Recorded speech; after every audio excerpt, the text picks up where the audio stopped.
Een hele goede middag en wat leuk dat je kijkt naar een gloednieuwe weekvlog. Ik kom net uit het ziekenhuis bij mijn moeder vandaan. Het gaat de goede kant op, de dokters zien het ook positief in. Het is gewoon een heel, naar toeval, tezamen met de pacemaker, dat ze ook een klein hartinfarctje heeft gehad. En tegelijk ook nog een longontsteking heb ik vanmiddag gehoord. En dat allemaal bij elkaar zorgde voor deze ellende. Ze moet de komende dagen nog in het ziekenhuis blijven om te zorgen dat de behandeling aanslaat en om te kijken hoe het precies verloopt. Uit veiligheid, en daar voel ik mezelf ook wel veilig bij dat ze daar is, want daar is ze in ieder geval veilig. En ik wil eigenlijk pas dat ze weggaat, zodra ze zeker weten dat alles veilig is. En even mijn pannetjes van het vuur afhalen, anders verbrandt het vet. Dus ik ben nu al een paar dagen eigenlijk alleen thuis. Kijk, vorig jaar toen mijn moeder uit het ziekenhuis kwam, heb ik heel het huishouden overgepakt. De was, eten, alles. Maar het ging steeds beter met mijn moeder, omdat we de voeding goed aanpakten en de medicijnen goed aanpakten. Dus het was niet nodig dat ik meer alles deed. Dus ze ging zelf weer de was doen, ze ging zelf weer koken. Nu zijn we weer, we zijn niet terug bij af. Het is gewoon een hele andere situatie. Dus ik heb vanochtend de was gedaan en ik ben nu voor mezelf aan het koken. Krieltjes, ik doe allemaal van die mini verpakkingen, want ik heb een hekel aan bewaren van eten. Maar ook een hekel aan het weggooien van eten. Dus je moet gewoon precies het juiste hoeveelheid koken. En een kipsnitzel en ik maak straks nog even een bloemkool klaar die nog in de koelkast ligt. En ik heb de keuken schoongemaakt en ik heb ik heb van alles gedaan. Het is nu 5:15. Ik ga zo even eten en dan ga ik vanavond weer langs bij mijn moeder. Even een verlengkabel brengen voor de tablet. En even de shampoo en de badendas brengen. Dus ja, dat is het een beetje. Voor de rest hopelijk wel een leuke weekvlog met goed nieuws. Hopelijk aan het eind van de week mijn moeder gewoon weer terug thuis. We gaan van het weekend naar Bobbejaanland. Al denk ik dat ik daar een aparte vlog over ga maken. Met een aantal kijkers die dat hebben gewonnen via Kicks Games. Ik ga met Rick en Colin gaan we naar Brussel, naar een Harry Potter expositie. Maakt niet uit. Iets met Harry Potter. Wordt hartstikke leuk. En morgen komt Rashila een liedje opnemen bij mij. Want ik heb met Rashila in de BZT-show een liedje gezongen. Dat had zij als wens ingestuurd. Maar ik had daar als wens bovenop gedaan dat ze dat liedje bij mij in de studio mocht opnemen. En dat gaat morgen gebeuren. Dus heb je al helemaal zin in deze weekvlog? Doe dan alvast een duimpje omhoog. En dan wens ik jullie veel kijkplezier. Een hele goede morgen. Het is dinsdagochtend en ik ben alles aan het klaarzetten voor Rashila. Die straks komt om samen met mij hoe op te nemen. Ik ga vandaag niet hoe inzingen, want mijn stem is nog steeds poep. En s'nachts moet ik ook nog steeds hoesten tot in ten treuren. Dat ik nog tot 3 uur 's nachts wakker lig van het hoesten. Het is een ramp. Nee, het is geen ramp. Weet je wat een ramp is? Voedseltekort, oorlog en allerlei ziektes waar je aan doodgaat. Een hoesje is geen ramp. Maar ik heb nu dus de testcam. Ja, het zou zonde zijn als ik dat hele apparaat heb gekocht, wat echt niet goedkoop is. Om het alleen voor de één optreden te doen. Wij deden geen Friends. Dus ik heb nu de studiomicrofoon erop aangesloten. Elke microfoon is anders. En zeker een live microfoon tegenover een studiomicrofoon is gewoon 2 totaal verschillende disciplines. Dus ik heb net even wat gezongen. En terwijl ik aan het zingen was, heb ik hem ingesteld. Ik heb een preset opgeslagen genaamd Studio, dat als ik hem daarop draai, dat hij goed is ingesteld voor deze microfoon. Zou ik een andere microfoon erop aansluiten, moet ik hem weer helemaal opnieuw instellen, want elke microfoon reageert anders. Maar dit bespaart heel veel mixwerk. Dus eigenlijk, het gaat dus via de microfoon in dat apparaat. Die mixt de microfoon al. Die maakt het wat compacter. Die zorgt, als je ineens hard gaat, vangt hij de pieken op en drukt hij ze naar beneden. Hij zorgt dat alle rommel in de lage frequenties weg is. Hij zorgt dat als iemand een S uitspreekt, dat die S een beetje wordt gedempt, zodat dat niet zo snerpend in je oren komt. Ja, en hij maakt overal de microfoon beter dan dat hij van nature is. En dat komt dan in de computer. Dus dat hoef ik dan niet meer achteraf tijdens het mixen te doen. Dan is het al een soort van gemixt in de computer en dat bespaart natuurlijk een hele hoop tijd. En ik moet het eigenlijk niet vragen. En ik moet het eigenlijk niet vragen. Maar wat als ik het doe? En dan gaan we nu ons focussen alleen even op dit stukje. Wil je samen verder? Het enige waar je nu aan moet denken. Dan mag je je volle adem voor pakken en dan knallen. Oké, is goed. Komt-ie. Doe, doe. Wil je samen verder? Het is alleen het lastige stukje van dit. Dat is dat einde. Wil je samen verder? Ja. Want daar doet ze een riffje en dan pakt ze eigenlijk allerlei nootjes. Verder. Ja, probeer dat mee te pakken. Ik weet dat het heel lastig is, maar ik weet ook dat je het kan en dat het er vanzelf uitkomt. Oké. Nog een keertje. Bij elkaar en ik weet niet wat ik doe. Hoe zijn we hier beland? Dan wil ik hem nog 1 keertje dit stukje. Ja, is goed. Nou, dan gaan we eens kijken naar de bridge die ze bij de BZT-show hebben uitgeknipt. Ja, Dat klopt. stuk hadden ze er helemaal niet in gedaan. Ja.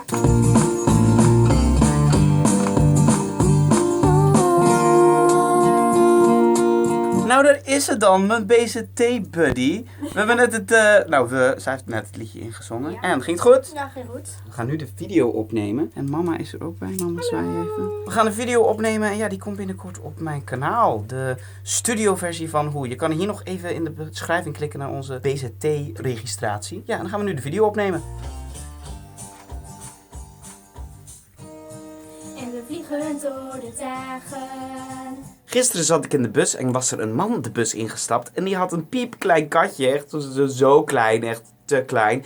Katje in een plastic zak bij zich. En hij dacht waarschijnlijk dat niemand dat door had. Maar het katje was heel erg aan het miauwen en aan het huilen. Het zat in een plastic zak. Je doet een katje dat eigenlijk te jong is, echt veel te jong. Het was net zo klein als deze muis of zo. Het was een te kleine kat. Wel grappig, de kat en muis. Maar dat was niet goed. En die man die zag er ook uit alsof hij in geen 10 jaar had gedoucht. Dus niemand vertrouwde het eigenlijk. En iedereen zei ook in de bus, breng dat katje terug waar je het vandaan hebt. Heb je het gestolen, whatever. Dus het werd een beetje spannend in de bus. Alleen, ik moest eruit stappen waar hij ook moest uitstappen. En hij ging in het bushokje zitten met nog steeds een kat in een plastic tas. En ik dacht, dit is niet oké. Kijk, ik sta niet bekend als de grote kattenliefhebber. Maar je gaat dieren niet mishandelen. Ik hoef geen kat in mijn huis. Maar dat betekent niet dat alle katten dood moeten. Dat slaat nergens op. Dus ik dacht, dat is niet goed. Je gaat geen lief klein schattig poesje, die ik niet hoef te hebben, maar bij anderen super leuk is. Dat ga je niet in een plastic zak doen. Dus ik vertrouwde niet. Dus ik liep weg. Maar iets in mij stopte mij van lopen. En Ivar zei tegen Ivar, loop terug. Dit is niet oké. En jij bent de enige in de buurt, dus jij moet hier iets aan doen. Dus ik loop terug en die man zat nog steeds in dat hokje. Dus ik dacht, what up? Ik bel de politie. Dus ik bel de politie vanaf een afstandje. Dat doe je niet naast hem. En ik zei van, ja, er zit hier een man met een kat. Veel te kleine kat. Die kaart dat mouw is in een plastic zak die nogal stevig dicht houdt. Ik weet niet wat hij ermee gaat doen, maar dit klopt niet. En toen hebben ze er meteen iemand op afgestuurd. Maar toen liep de man weg. Ik ging hem niet achterna, want dat zou wel heel verdacht zijn. Want hij keek me al de hele tijd aan. Dus ik bel de politie nog een keer. En ik zeg van, ja, hij loopt nu richting Scheldorado. En toen zei ze van, ja, ze stuurden er iemand op af. Ik hoop dat ze die man hebben tegengekomen. Dat ze dat katje hebben gered en die man een spuitje hebben gegeven. Weet ik veel. Ja, ik weet niet hoe het is afgelopen. Maar in mijn hoofd hoop ik dat het goed is afgelopen. Nou, vannacht was ook een feest. Want vannacht heb ik gewoon tot 3 uur liggen hoesten vannacht. Dat kon je zien op mijn Snapchat. En dan bel je 's ochtends, gewoon deze ochtend bel ik de dokter. Want ik wil codeïne. Want ik kan wel codeïne van mijn moeder jatten, maar dat is paracetamolcodeïne. En ik hoef al die paracetamol niet in mijn lijf. Plus dat is een hele lage dosis codeïne. En ik wil gewoon een flinke dosis codeïne. Codeïne is een stofje dat zorgt dat je gewoon zo suf wordt dat je niet kan hoesten. Maar, bel je de dokter en dan kom je in de wachtrij. En na 5 minuten in de wachtrij zegt het vrouwtje, telefoondinges, computergedoe, zegt ineens van, alle medewerkers zijn in gesprek. Probeer het later nog eens. De verbinding wordt nu verbroken. Wat? Ik was een beetje, ik vond het een beetje gek. Van, oh, ja, we hebben geen tijd man, we hangen de boel op. En weet je wat, ik wil gewoon naar een andere huisarts, een hele andere huisartsenpraktijk. Want weet je, onze huisartsenpraktijk stopt met werken tussen 12 en 1. Hallo? Middeleeuwen of zo? Je stopt niet met werken tussen 12 en 1. Ja, maar dan hebben we pauze. Sinds wanneer heb je een uur pauze nodig? Jullie zijn altijd met z'n drieën daar in dat hok. Dus jullie kunnen ook gewoon om's de beurt even pauze houden. Jezus, wat is dat voor mentaliteit dat je 's middags je hele zaak dichtgooit? Slaat toch nergens op? Dat is toch niet van deze tijd? Oké, dit was even het klaaguurtje met Ivar. En mijn stem is ook bijna weg trouwens. Ik heb net mijn eerste Photoshop tutorial opgenomen. Die ga ik zo editen. En mijn batterij is bij de leeg van mijn camera. Voor de rest gaat het hartstikke goed met mij. En het is eigenlijk een hartstikke leuke dag. Ik ga straks weer naar het ziekenhuis naar mijn moeder. Mijn moeder is van de intensive care af. Dat is een goed teken. Ze is naar een gewone verpleegafdeling. Het gaat hartstikke goed. Ik denk nog niet dat ze vandaag naar huis kan. Maar misschien morgen of overmorgen. Zo, ja. Hey, en wat leuk dat je kijkt naar een gloednieuwe Koken met Ivar. De eerste Koken met Ivar van dit seizoen. Wat gaan wij vandaag maken, lieve mensen? Wij gaan kip tandoori van Knor maken. Hebben wij daar zin in? Enorm! De waterkoker staat al aan, want hier zit namelijk rijst in. En rijst moet worden gekookt. Want rijst rauw eten is niet zo lekker. Een beetje hard voor de tanden. Wat hebben wij in ons pretpakket? Ta-da-da-da, ta-da-da, ta-ta-ta-ta. Wij hebben hier de sausmix voor de saus. We hebben de kipmarinade en de rijst. En de instructies. Maar wie heeft die nodig? Ik verzin zelf al wat ik doe. We gaan naar de koelkast. Kijk, de koelkast. Wat pakken wij uit de koelkast? De nieuwe kip standaard. Deze kip is zo standaard. Want plofkip is verboden tegenwoordig. Wel goedkoop, maar ja. En het staat niet op het recept. Maar wat doen we er nog bij? Macaroni en een spaghetti pakket. Feestelijk. Voor de vitamintjes. Zo ziek. We koken op de Ivar manier. Dat betekent lui. We hebben dus de kip al gekocht terwijl die in stukjes is. Lekker efficiënt. Blijf zitten op je krent. We stoppen deze even lekker in de machine. Zo. En laat dat maar eens even lekker bakken. Lieve suikerdruifjes. Zo, ik doe dit helemaal op de verkeerde manier. Maar scheid aan instructies. En ik heb nog een pan nodig voor de rijst. Paddetje, paddetje voor de rijst, paddetje. Zo. Lekker bezig, Ivar. Wat ben jij toch een koning. Fuck het hele concept marineren. We bakken gewoon de kruiden mee. Efficiënt en snel. Zo.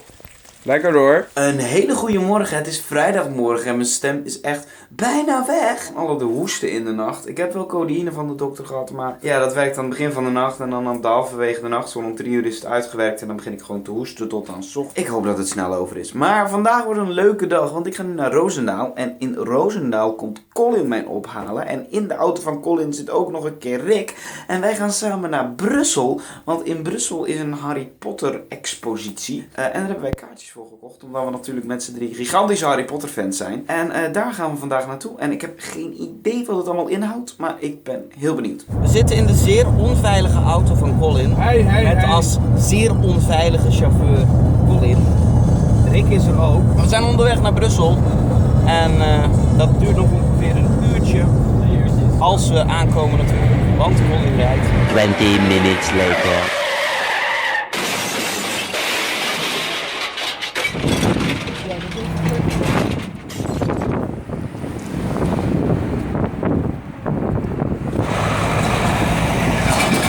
Ga je al even je deur dicht doen hoor.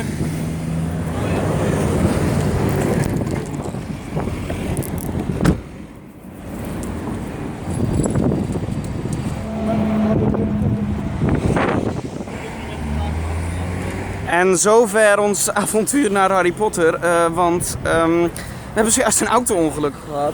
We reden vanaf die kant helemaal naar hier en er kwam een auto vanaf die kant die we niet zagen omdat België gewoon tering kutwegen heeft. En we reden hem vol in de zij en ja, de auto is nu gewoon helemaal kapot. En we zijn allemaal ongedeerd, gelukkig. Het is super kut, zeker voor Colin. Maar goed, het is niet anders. Nee. We leven allemaal nog. Dat vind ik heel belangrijk. Ja, er is niemand gewond. Ook degene die we hebben aangereden is ongedeerd. Ja. Al kijk, als je naar de schade is dat ook een wonder. Eigen stomme schuld is het. Ja, maar dat kan gewoon gebeuren.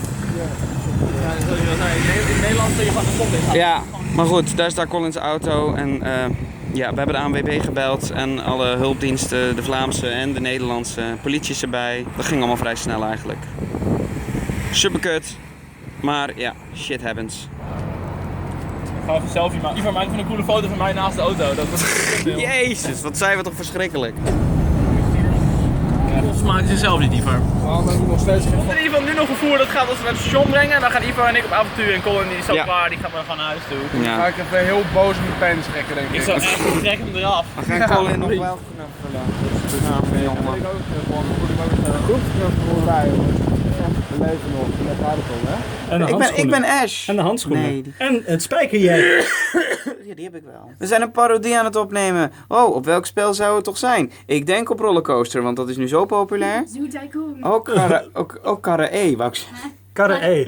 Ook Karre E doet mee. Oh, dat ruimt wel. En ze gaat nu zingen. Kevin heeft net gezongen, nu ga ik Ray zingen en straks ga ik zingen. Ik heb een poging gedaan tot. Je hebt een poké gedaan tot. Poké gedaan tot.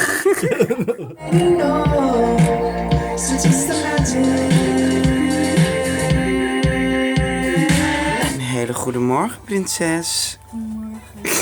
Corée is zich even helemaal fabulous aan het maken. Niet dat je dat nog niet was, maar het is even die extra touch natuurlijk.